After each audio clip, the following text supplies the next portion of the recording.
Ndugu zangu wa Tanzania, habari za jioni na habari za usiku. Usiku wa kuamkia leo, kwa sababu sasa ni saa 6 karibu na dakika 25, tumepata kwa masikitiko makubwa, tumepata msiba mkubwa. Mzee wetu, Mzee Benjamin William Mkapa, rais wa awamu ya 3,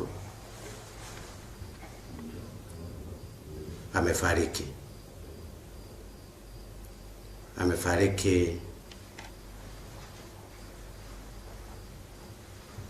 kwenye hospitali Dar es Salaam ambako alikuwa amelazwa.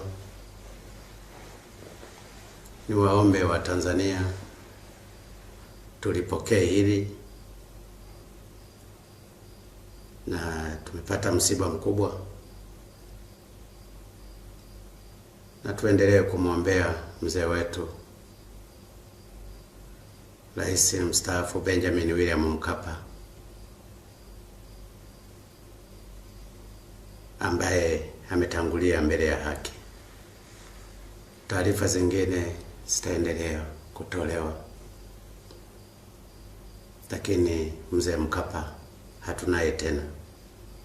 Asanteni sana.